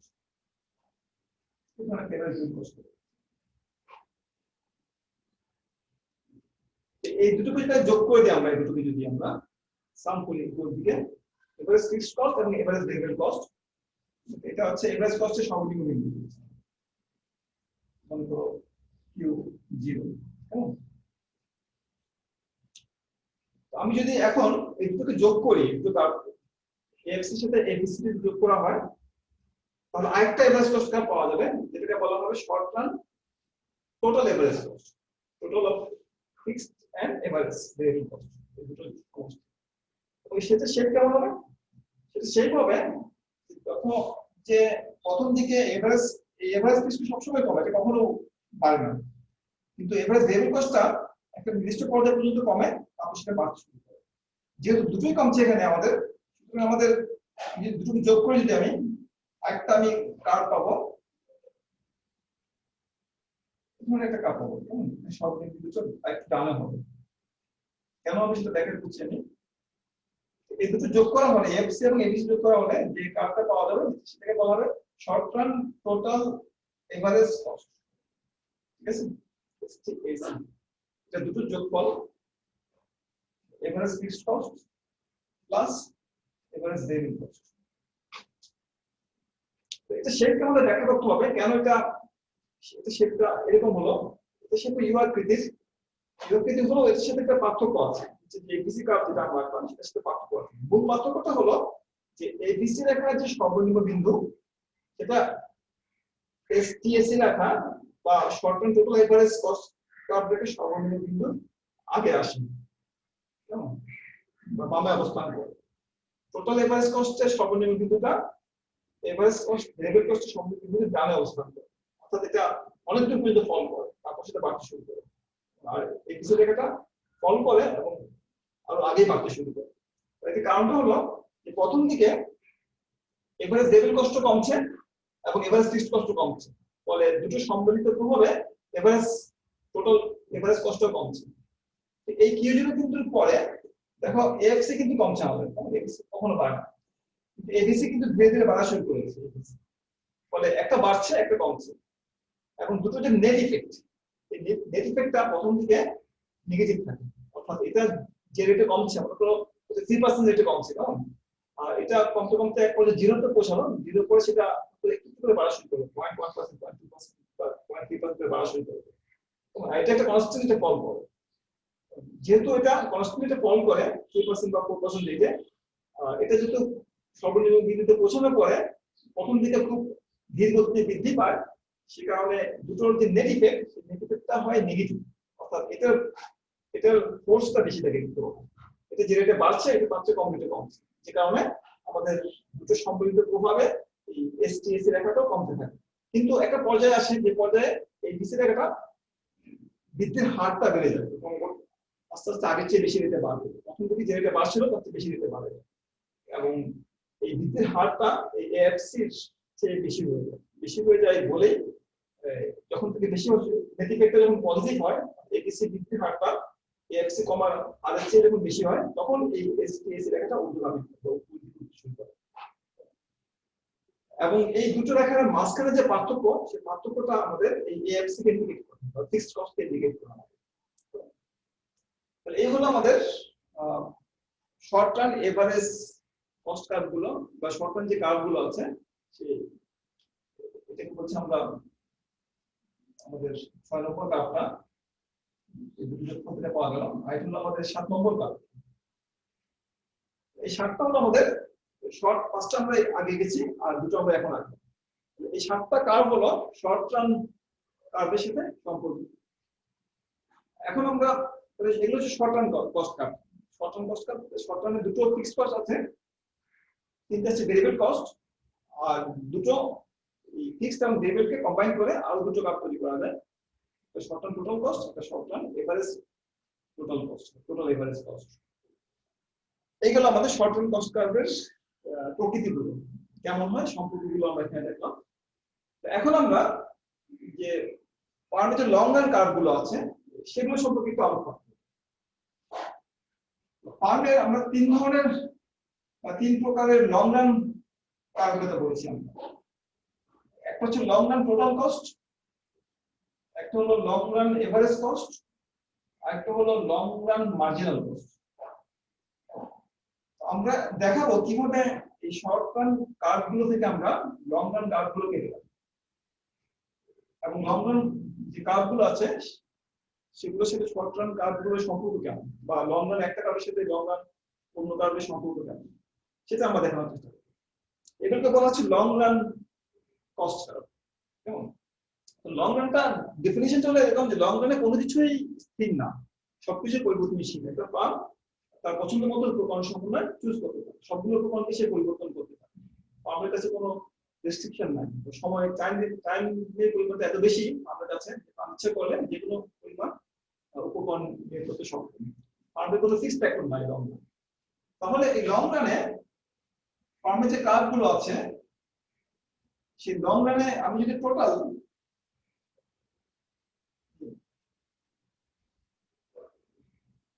দুটো অংশে চিত্রগুলো আঁকবো আমি। এখানে সবসময় আউটপুট খেয়াল রাখবে, কস্ট কার্ভ আঁকার সময় দুইটা আউটপুট এবং লম্বকে কস্ট দেখানো হয়। যেহেতু লং রানে উৎপাদন করার সময় সবকিছু পরিবর্তন করা যায়, সেক্ষেত্রে কোনো উৎপাদন না করে কোনো খরচ বহন করতে হবে না, কোনো ফিক্সড ফ্যাক্টর এখানে নাই। উৎপাদনশীল যদি বাড়ায় তার উৎপাদন খরচ বাড়বে, এবং খরচ বৃদ্ধির পরিমাণটা বৃদ্ধির হারটা অনেকটা আগের ট্রেন্ডটা ফলো করবে। এটা হচ্ছে আমার লং রান টোটাল কস্ট, অনেকটা আগের ট্রেন্ড ফলো করবে, তবে একটু পার্থক্য আছে, ফলো করবে। লং রান টোটাল কস্ট কার্ভটা প্রথম দিকে ক্রম হ্রাসমান হারে বাড়ছে, তখন কে কেটে বাড়ছে, তারপর সেটা ক্রমবর্ধমান হারে বাড়ছে। কেমন তবে এখানে আর যুক্তি হিসেবে আমরা ল অফ ভেরিয়েবল প্রপোর্শনকে ব্যবহার করতে পারবো না যুক্তি হিসেবে। আমরা শর্ট টার্ম কস্ট কার্ভে যখন শেপগুলো ব্যাখ্যা করছিলাম, আমরা মূল যুক্তি হিসেবে আমরা ল অফ ভেরিয়েবল প্রপোর্শন যুক্তিটাকে ব্যবহার করেছিলাম। এখানে এই যুক্তিটা খাটবে না, কারণ এখানে কোনো ফিক্সড ফ্যাক্টর নেই, বা ভেরিয়েবল ফ্যাক্টর এবং ফিক্সড ফ্যাক্টরের যে অপটিমাল কম্বিনেশন সেই ব্যাপারটা এখানে নাই, যেহেতু ফিক্সড ফ্যাক্টরই নাই। তাহলে এটাকে আমরা কিভাবে ব্যাখ্যা করবো? শেপ থেকে আমাদের ব্যাখ্যা করতে হবে, এটাকে আমরা ভিন্ন দৃষ্টিকোণ থেকে বা ভিন্ন দিক থেকে ব্যাখ্যা করবো একটু পরে। তার আগে আমরা এখান থেকে এই লং রান টোটাল কস্ট কার্ভটা কিভাবে পাওয়া যায় শর্ট টার্ম কার্ভগুলো থেকে, সেটা আমরা দেখানোর চেষ্টা করব। এই যে আমি এখান থেকে লং রান কার্ভ থেকে টোটাল কার্ভ থেকে আমি লং রান এভারেজ এবং মার্জিনাল দুটো কার্ভ আমি ডিরাইভ করব, আউটপুট এবং দিকে cost. Long run average cost হলো লং রান টোটাল কস্টকে আউটপুটের পরিমাণ দিয়ে ভাগ করা। তো প্রতি একক উৎপাদনের পিছনে যে পরিমাণ লং রান টোটাল কস্ট সংগঠিত হচ্ছে সেটাকে বলি আমরা long run average cost. Slope নেই এখানে, স্লোপটা হাইয়েস্ট হবে কোথায়? এখানে স্লোপটা হাইয়েস্ট হবে, স্লোপটা হাইয়েস্ট হবে, লোয়েস্ট হবে ফলে, এবং এখানে স্লোপটা চেঞ্জ হবে, এখানে ইনফ্লেকশন পয়েন্ট। এই দুটো পয়েন্টকে যদি আমরা আইডেন্টিফাই করতে পারি তাহলে আমরা এভারেজ এবং মার্জিনাল কার্ভটা আমরা ডিরাইভ করতে পারি। এভারেজটা এখান থেকে যে স্লোপ, এটা লোয়েস্ট স্লোপ হচ্ছে কি আমাদের এভারেজ মিনিমাম পয়েন্টটা এলাকার উপর কোথাও হবে, এভারেজ মিনিমাম এটা বলবো আমরা লং রান এভারেজ কস্ট। আর মার্জিনাল মিনিমাম পয়েন্টটা কোথায়? এখানে, এবং এটা নিচেও হবে, তাহলে এটা আমাদের লং রান মার্জিনাল কস্ট। এই টেকনিকগুলো অ্যাপ্লাই করতে হবে কার্ভগুলো আঁকার সময়। যে আমাদের প্রথমে লং রান টোটাল কস্টটা আঁকার পরে আমাদের মূল বিন্দু থেকে এই রেখার উপর যে স্লোপটা যেটা স্পর্শ করছে সেখানে এভারেজ কার্ভের সর্বনিম্ন বিন্দু হবে এভারেজ কার্ভের, এবং যেটা পয়েন্ট অফ ইনফ্লেকশন যেটা যেখানে শেপ চেঞ্জ করছে সেখানে একটা আমরা উৎপাদনের স্তর নিব, মনে করো Q1 থেকে Q2 আরেকটু উৎপাদনের স্তর নিব, যে যেখানে শেপটা চেঞ্জ করছে সেখানে আমাদের মার্জিনাল কস্টটা মিনিমাম হবে। তাহলে এখানে এভারেজ কস্টটা মিনিমাম হবে আর এখানে মার্জিনাল কস্টটা মিনিমাম হবে। এখানে এভারেজ কস্ট মিনিমাম, এখানে মার্জিনাল কস্ট মিনিমাম, এবং এভারেজ কস্ট যেখানে মিনিমাম হবে মার্জিনাল কস্ট সেখানে ইন্টারসেক্ট করবে, বা মার্জিনাল কস্ট সেখানে এভারেজ কস্টের সমান হবে। তো এটা হলো আমাদের লং রান টোটাল কস্ট থেকে লং রান এভারেজ এবং লং রান মার্জিনাল কস্ট পাওয়া যাবে। এখন আমরা দেখব যে শর্ট রানের সাথে লং রানের সম্পর্কটা কেমন। এখন তো আমরা লং রানের টোটালের সাথে লং রান এভারেজ মার্জিনাল সম্পর্কগুলো দেখলাম কেমন, এবং এটা শেপটা আমরা ব্যাখ্যা করতে পারি। এটা শেপটা হলো, শেপটা ব্যাখ্যা করার আগে আমরা একটু শর্ট রানের সম্পর্কটা এখানে দেখিয়ে দিই, তারপর শেপটা ব্যাখ্যা করতে একটু সুবিধা হবে। যে আমরা বলছি যে বিভিন্ন পরিমাণ উৎপাদন করার জন্য একটা ফার্ম যদি তার সবগুলো উপকরণকে পরিবর্তন করতে পারে কেমন, তাহলে তার মিনিমাম রিকোয়ার্ড কস্ট কত, যেটা হচ্ছে কস্ট ফাংশনের মূল বৈশিষ্ট্য। কস্ট ফাংশন মানে যে একটা আউটপুটে একটা নির্দিষ্ট করে উৎপাদন করার জন্য তাকে মিনিমাম কতটুকু কস্ট বহন করতে হবে, যেটা কস্ট ফাংশনের ডেফিনিশনের মধ্যে পড়ে। শুধু কস্টটাই হলো হবে না, মিনিমাম কস্ট হতে হবে। তাহলে লং রান কস্ট হলো যে বিভিন্ন পরিমাণ দ্রব্য উৎপাদনের জন্য একটা ফার্মকে মিনিমাম কতটুকু কস্ট সম্বোধন করতে হবে। ফর এক্সাম্পল আমি যদি এতটুকু দ্রব্য উৎপাদন করতে চাই, কিমান পরিমাণ দ্রব্য উৎপাদন করতে চাই, ফার্মকে মিনিমাম এই পরিমাণ কস্ট বহন করতে হবে লং রান। কিন্তু Q1 পরিমাণ দ্রব্য যদি সে শর্ট রানে উৎপাদন করতে চায়, Q1 পরিমাণ দ্রব্য শর্ট রানে উৎপাদন করতে চাইলে তাকে কতটুকু খরচ বহন করতে হবে, তাকে খরচ যে পরিমাণ বহন করতে হবে। এখন প্ল্যান সিস্টেম যদি বা ফিক্সড ফ্যাক্টর পরিমাণ যদি বেশি হয়ে যায়, কেমন সে যদি এমন একটা প্ল্যান উৎপাদন করে, বড় একটা প্ল্যান উৎপাদন করে, তাহলে তার খরচটা শর্ট টার্ম কস্টে বেশি হবে কেমন। কিংবা সে যদি একটা প্ল্যান উৎপাদন করতে পারে, STC1 short term total cost, short term total cost 2 কেমন। এখানে আরেকটা শর্ট টার্ম কস্ট পাচ্ছি, short term total cost 3, STC3 বলছি না, মাঝখানটা মার্কও হতো আমার। তারপর তাহলে এই যে শর্ট টার্ম কস্ট তার সাথে লং রান কস্টের পার্থক্য হলো লং রানে কোনো প্রকার ফিক্সড কস্ট থাকে না, যে কারণে উৎপাদন না করলে খরচের পরিমাণ শূন্য থাকে। কিন্তু শর্ট টার্ম হলে একটা ফিক্সড একটা থাকে বলে আমাকে একটা খরচ বহন করতে হয়, উৎপাদন না করলে একটা খরচ বহন করতে হয়, যে কারণে শর্ট টার্ম টোটাল কস্ট কার্ভগুলো মূল বিন্দু থেকে একটু উপরে শুরু হয়। প্ল্যান্টসের যত বেশি বড় হবে বা ফিক্সড ফ্যাক্টরের পরিমাণ যত বেশি হবে তত উপর থেকে সেটা শুরু হবে। এই শর্ট টার্ম প্ল্যান্টে ফিক্সড কস্টের পরিমাণটা বেশি, এটা আরো বেশি ফিক্সড কস্টের পরিমাণটা, এখানে বিল্ডিং সাইজটা বড় বা মেশিনের পরিমাণটা বেশি বড়। সুতরাং আমি যদি Q1 পরিমাণ উৎপাদন করি, Q1 পরিমাণ উৎপাদনের জন্য যে পরিমাণ ভেরিয়েবল ফ্যাক্টর ব্যবহার করা হয় কেমন, তার সাথে যে ফিক্সড ফ্যাক্টরের যে কম্বিনেশনস, সেই কম্বিনেশনটা অপটিমাম হবে যদি আমি এই প্ল্যান্ট উৎপাদন করি, STC1 সাইজের প্ল্যান্ট যদি আমি উৎপাদন করি, তাহলে আমার সম্পূর্ণটা দক্ষ হবে কেমন।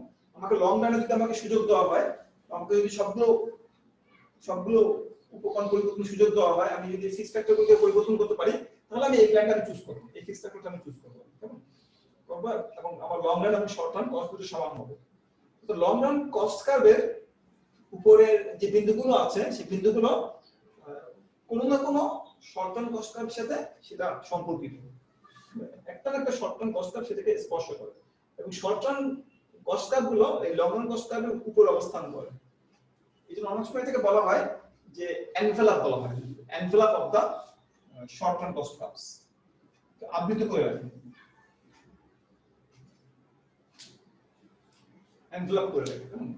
লং রান কস্ট কার্ভ গুলো শর্ট টার্ম কস্ট কার্ভ গুলোকে নিচের দিক থেকে আবৃত করে রাখে। Short term long run cost কখনো শর্ট টার্ম কস্টের চেয়ে বেশি হতে পারে না, বা শর্ট টার্ম কস্ট গুলো লং রান কস্টের চেয়ে কম হতে পারে না। এগুলো আমাদের শর্ট টার্মের সাথে লং রানের সম্পর্ক। এবং লক্ষ্য করে দেখবে যে এই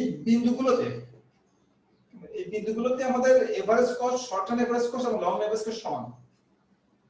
কেমন? ফলে আমার যে আমি যদি এখানে শর্ট টার্ম এভারেজ কস্টটা আঁকি, এই STC1 থেকে আমি এই ধরনের একটা শর্ট টার্ম এভারেজ কস্টটা পাবো। STC1 হচ্ছে আমাদের STC1 এর সাথে সম্পর্কিত শর্ট টার্ম এভারেজ কস্টটা, এবং এই বিন্দুতে যেখানে স্পর্শ করেছে সেখানে শর্ট টার্ম এভারেজ কস্ট এবং লং রান এভারেজ কস্ট সমান হবে। এই বিন্দুতে আরেকটা যে সমান হয় সেটা হলো আমি যদি এখানে স্পর্শক অঙ্কন করি, অর্থাৎ স্লোপ নেই আমি, শর্ট টার্ম এবং লং রানের স্লোপটা সমান হবে। অর্থাৎ এখানে শুধুমাত্র এভারেজ কস্টটা সমান না, এখানে মার্জিনাল কস্টটা সমান। তো আমি যদি মার্জিনাল কস্টটা কার্ভটা আঁকি, সেই মার্জিনাল কস্ট কার্ভটাও এই বিন্দু দিয়ে যাবে, এবং সেটা SSC সর্বনিম্ন বিন্দু দিয়ে যাবে, SMC1। কেমন? সুতরাং এই স্পর্শ বিন্দুতে যেখানে শর্ট টার্ম টোটাল কস্ট এবং লং রান টোটাল কস্ট স্পর্শ করেছে, সেই বিন্দুতে শর্ট টার্ম এভারেজ কস্ট এবং লং রান এভারেজ কস্ট সমান হবে, স্পর্শ করবে, এবং শর্ট টার্ম মার্জিনাল কস্ট এবং লং রান মার্জিনাল কস্ট সমান হবে, ইন্টারসেক্ট করবে। ঠিক আছে? এবং এসএমসি জায়গাটা এসএমসি এর নিম্ন বিন্দু দিয়ে যাবে। এটা সব জায়গায় সত্যি। আমি যদি এখানে চিন্তা করি, এখানেও যে শর্ট টার্ম এভারেজ কস্ট এবং লং রান এভারেজ কস্ট দুটো সমান হবে, SAC3। কেমন? এবং এখানে মার্জিনাল কস্ট সমান হবে, SMC। সুতরাং আমরা এই শর্ট টার্ম এবং লং রানের সম্পর্কগুলো এখানে দেখতে পাচ্ছি। তো Q1 পরিমাণ যদি উৎপাদন করা হয়, উৎপাদন করার জন্য বেস্ট প্ল্যান্ট সাইজ হচ্ছে আমাদের STC1, বেস্ট প্ল্যান্ট সাইজ। আমি যদি এই প্ল্যান্টে যে পরিমাণ ফিক্স ফ্যাক্টর আছে, আমি যদি একটা বড় প্ল্যান্ট চুজ করি, যদি আমি, তাহলে আমার কস্টটা বেশি পড়বে, টোটাল কস্ট বেশি পড়বে, এবং আমার এভারেজ কস্ট বেশি পড়বে। যদি অন্য কোনো প্ল্যান্টে উৎপাদন করি, একটা প্ল্যান্টে রাখতে পারতো আগে, STC এর সাথে সম্পর্কিত একটা আছে STC SSC2, যেখানে চাউল উৎপাদন করলে আমার কস্টটা বেশি পড়বে। শর্ট রানে যখন উৎপাদন পরিবর্তন হয়, শর্ট রানে চাহিদা কমায় কিংবা বাড়ার মাধ্যমে যখন ফার্মের উৎপাদন হ্রাস কিংবা বৃদ্ধি পায়, তখন ফার্ম কিন্তু শর্ট রান প্ল্যান্টটা ত্যাগ করতে পারে না। বেশি উৎপাদন যদি ডিমান্ড হয় বা উৎপাদন যদি কম হয়, তাকে শর্ট রান প্ল্যান্ট উৎপাদন করতে হয়, আর এক্সিস্টিং যে প্ল্যান্ট সেল আছে সেই অনুযায়ী উৎপাদন করতে হয়, তার বড় কস্ট একটু বেশি পড়ে বা টোটাল কস্ট বেশি পড়ে। কিন্তু তাকে যদি দীর্ঘমেয়াদী সময় দেওয়া হয়, পর্যাপ্ত সময় দেওয়া হয়, বা ফার্মের যে ডিমান্ড সেটা যদি অনেকদিন ধরে বেশি থাকে, অনেকদিন ধরে কম থাকে, তখন ফার্ম তার প্ল্যান্ট সাইজকে রিঅ্যাডজাস্ট করে, হয়তো প্ল্যান্ট সাইজকে বাড়ায় নতুন প্ল্যান্ট তৈরি করে, অথবা পুরনো প্ল্যান্টগুলোকে সে বিক্রি করে দেয় উৎপাদন কমানোর জন্য, যদি দীর্ঘদিন ধরে উৎপাদনের পরিবর্তনটা যদি লক্ষ্য করা যায়। ঠিক আছে? তো এই হলো আমাদের শর্ট রান এভারেজ কস্ট এবং লং রান এভারেজ কস্ট, এবং উপরে শর্ট রান টোটাল কস্ট এবং লং রান টোটাল কস্টের মধ্যে সম্পর্ক ব্যাখ্যা করব। এখন এই যে long run average cost curve, এটা যে শেপ, প্রথম দিকে সেটা কমছে, তারপর সেটা বাড়ছে, সেটার কারণ কি? সেটার কারণকে ব্যাখ্যা করতে হলে আমাদের এখানে আমরা ল অফ ভেরিয়েবল প্রসিদ্ধি ব্যবহার করতে পারবো না, এখানে আমরা একটা ভিন্ন কনসেপ্ট ব্যবহার করব, যেটাকে বলা হয় Returns to scale. Returns to scale, এটা দিয়ে আমরা ব্যাখ্যা করব। কেমন? তাহলে শর্ট টার্ম কস্ট কার্ভগুলো কেন এই আকৃতির হয়? Because of the law of variable proportion. কেমন? লং রান এভারেজ কস্ট কেন এই আকৃতির হয়? Because of the returns to scale. কেমন? দু কারণে ইউ আকৃতির হয়। এই লং রান কস্ট ইউ আকৃতির। তো রিটার্নস টু স্কেলটা কি? রিটার্নস টু স্কেলটা হলো যখন আমরা উৎপাদনকে সম্প্রসারণ করি, উৎপাদনকে যখন বৃদ্ধি করি আমরা, কেমন, তখন যদি সকল উপকরণকে পরিবর্তন করা যায়, সকল উপকরণকে পরিবর্তন করে যখন উৎপাদন বৃদ্ধি করা হয়, যেটাকে অনেক সময় বলা হয় স্কেল এক্সপানশন। ফার্মে যে স্কেল অফ প্রোডাকশন আছে, যে স্কেলে সে প্রোডাকশন করছে সেই স্কেলটা যদি সম্প্রসারণ করা হয়, আমি উৎপাদন আয়তন যদি বৃদ্ধি করা হয়, সব উপকরণকে বৃদ্ধি করে। মনে করো আমি সবগুলো উপকরণকে 5% বাড়িয়ে দিলাম, লেবার 5% বাড়ালাম, বিল্ডিং এর সাইজ 5% বাড়ালাম, মেশিনের সংখ্যা 5% বাড়ালাম, বিদ্যুতের যে ব্যবহার সেটা 5% বাড়ালাম। সবকিছু যদি আমি একটা নির্দিষ্ট পরিমাণে বাড়াই সব উপকরণগুলোকে, কোনো ফিক্সড ফ্যাক্টর এখানে নাই, তাহলে আমার উৎপাদন যদি তার চেয়ে বেশি রেটে বাড়ে, তখন আমরা বলি যে উৎপাদন ক্ষেত্রে ইনক্রিজিং রিটার্নস টু স্কেল কার্যকর রয়েছে। এখানে তিন ধরনের রিটার্নস আছে। একটাকে বলা ইনক্রিজিং রিটার্নস,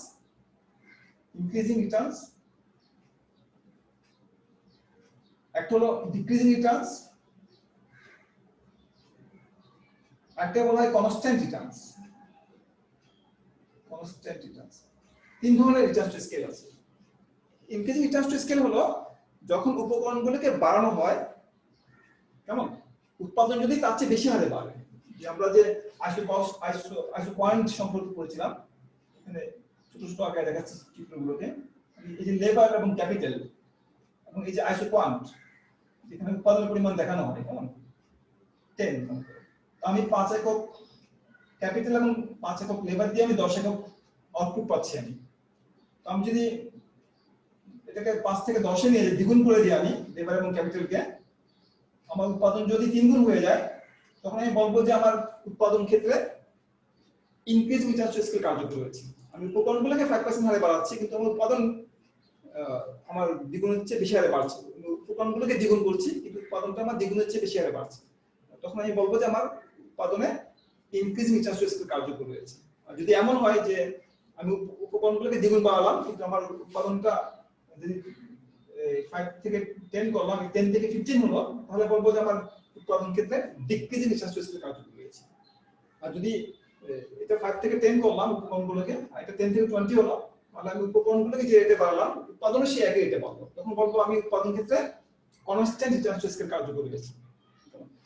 এই যে রিটার্নস টু স্কেলটা হলো সকল উপকরণ পরিবর্তনের সাথে সম্পর্কিত, একটা কেন, শুধু ভেরিয়েবল ফ্যাক্টরকে পরিবর্তন করে উৎপাদন বৃদ্ধি না, যেটা ল অফ ভেরিয়েবল প্রপোর্শনস এ বর্ণনা করা হয়।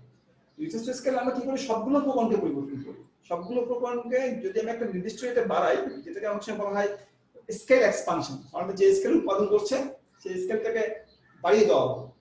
যদি বাড়িয়ে দেওয়া হয় এবং উৎপাদনটা যদি তার চেয়ে বেশি রেটে বাড়ে, কেমন, ক্রমবর্ধমান হারে বাড়ে উৎপাদনটা, যদি যেটা উৎপাদন যদি ক্রমবর্ধমান হারে বাড়ে, তাহলে খরচটা ক্রমহ্রাসমান হারে বাড়ে, বা এভারেজ কস্টটা ফল করে। এভারেজ প্রোডাক্ট যখন ইনক্রিজ করে, এভারেজ কস্ট তখন ফল করে। তাহলে এই রেখাটা যে long run average cost curve, এটা কেন ফল করছে? Because of increasing Returns to scale. উৎপাদন যখন বাড়ানো হচ্ছে, তখন সবগুলো উপকরণকে পরিবর্তন করে উৎপাদন যখন বাড়ানো হচ্ছে, তখন উৎপাদনের গড় কস্টটা কমে আসছে। এই কারণেই আমার লং রান এভারেজ কস্ট কার্ভটা নিম্নগামী হচ্ছে, ইনক্রিজিং রিটার্নস টু স্কেলের কারণে। কেমন, এটা একটা প্র্যাকটিক্যাল एग्जांपल হিসেবে তোমরা চিন্তা করতে পারো যে আমরা যে বিদ্যুৎ উৎপাদন করি, বিদ্যুৎ উৎপাদনের জন্য ছোট ছোট প্ল্যান্ট আছে প্রাইভেট সেক্টরে, 1 মেগাওয়াট 2 মেগাওয়াট বিদ্যুৎ উৎপাদন করা হয়, এবং সেগুলো কস্ট অফ প্রোডাকশন বেশি পড়ে। প্রতি একক উৎপাদনের যে গড় খরচ, সেখানে হয়তো 12 টাকা বা 14 টাকা পড়তে পারে 1 ইউনিট উৎপাদনের জন্য। কেমন, কিন্তু যদি একটা বড় প্ল্যান্ট উৎপাদন করা হয়, কাপ্তাই বিদ্যুৎ কেন্দ্র বা তাপ বিদ্যুৎ কেন্দ্র বা কয়লা বিদ্যুৎ কেন্দ্র, বড় বড় প্ল্যান্টে যেখানে 1800 বা 900 মেগাওয়াট বিদ্যুৎ উৎপাদন করা যায়, সেখানে প্রতি ইউনিটের খরচটা কম পড়ে বা গড় খরচটা কম পড়ে। এইজন্য আমি যদি স্কেলকে এক্সপানশন করি, সকল উপকরণকে বৃদ্ধি করে আমি যদি উৎপাদন করি, তাহলে আমার গড় খরচটা কমে আসার একটা সম্ভাবনা আছে। এটাকে বলা হয় রিটার্নস টু স্কেল বা ইনক্রিজ রিটার্নস টু স্কেল বলা হয়, বা স্কেল ইকোনমি বলা হয়। যে স্কেল সম্প্রসারণ করলে আমার উৎপাদন খরচটা কমে আসছে, আমি ইকোনমিক্যালি উৎপাদন করতে পারছি, কম খরচে উৎপাদন করতে পারছি। কেমন, তাহলে এই রিটার্নস টু স্কেলের কারণে উৎপাদন সকল উপকরণকে পরিবর্তন করে যখন উৎপাদন বাড়ানো হয়, তাহলে এখানে উৎপাদন বৃদ্ধি করা এবং শর্ট টার্ম উৎপাদন বৃদ্ধি করা আমাদের পার্থক্য আছে। শর্ট টার্ম উৎপাদন বৃদ্ধি যখন করা হয়, তখন কিছু কিছু ফ্যাক্টরকে পরিবর্তন করা যায় না, ফিক্সড ফ্যাক্টরগুলো স্থির থাকে। কিন্তু লং রানে যখন আমি উৎপাদনকে বাড়াবো, তখন সকল উপকরণকে পরিবর্তন করে আমি উৎপাদন বাড়াবো।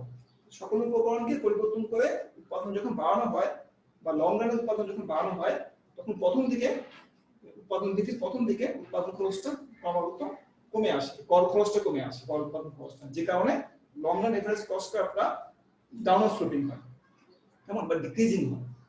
কিন্তু একটা পর্যায়ে আসে, যে পর্যায়ের পরে যদি উৎপাদন আরো বাড়ানো হয়, আরো আরো লার্জ স্কেলে প্রোডাকশন করা হয়। মনে করো এই গোটা দেশে বিদ্যুৎ উৎপাদন করার জন্য একটা মাত্র প্ল্যান্ট থাকবে, একটা প্ল্যান্ট দিয়ে গোটা দেশে বিদ্যুৎ উৎপাদন করা হয়, বিশাল একটা প্ল্যান্ট যদি করা হয়, তাহলে দেখা যাবে সেখানেও পাওয়ার খরচটা বেশি পড়ে যাচ্ছে।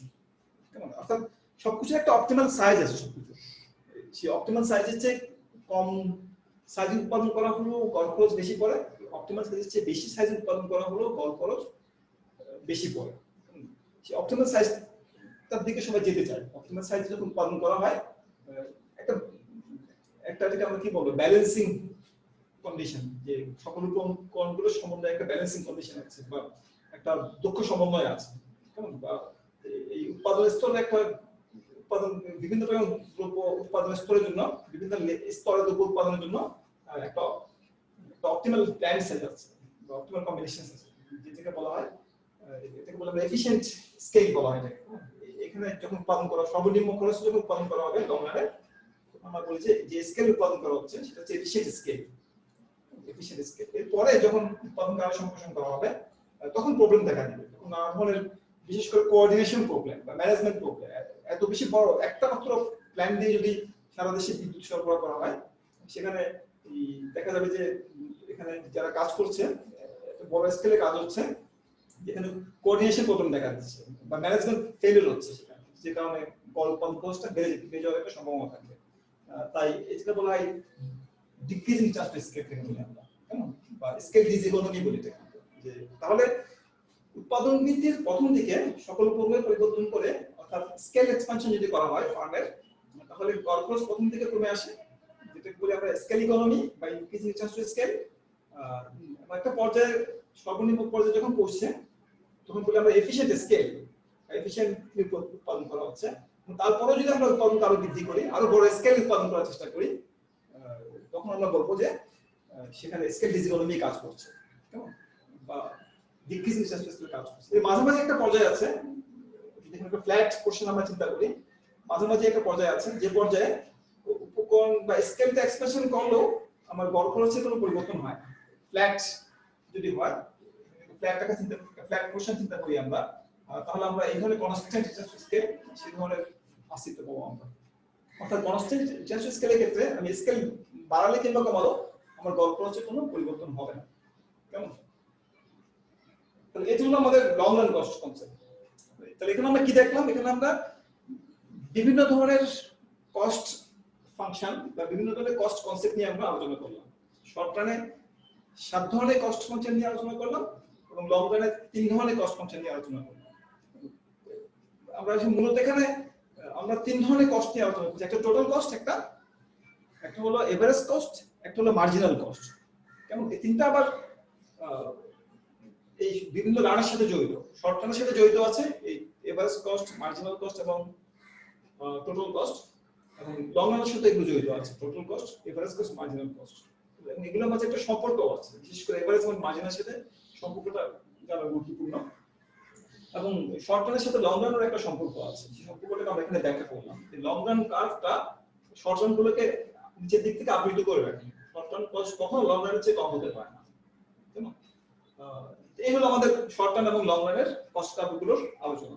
এখানে কস্ট বলতে আমরা মূলত minimum required cost of producing a certain level of output কে বুঝিয়ে থাকি আমরা। তো এটা হলো ইকোনমিক্সের কস্ট বা কস্ট ফাংশন। এটা হলো আমাদের। তো আমার মনে হয় আমরা আজকে এখানে শেষ করতে পারি। এই চ্যাপ্টারটা এখানে শেষ করলাম আমরা প্রোডাকশন এন্ড কস্টের। তোমাদের কোনো প্রশ্ন থাকলে করতে পারো। কারো প্রশ্ন আছে কিনা? চিত্রগুলো একটু একটু একটু জটিল মনে হবে, যদি আর্গুমেন্ট দিয়ে ড্র করো চিত্রগুলো, আমি যেভাবে ড্র করলাম, তাহলে ভুল হওয়ার সম্ভাবনা কম থাকবে। কেমন? কারো প্রশ্ন আছে কোনো?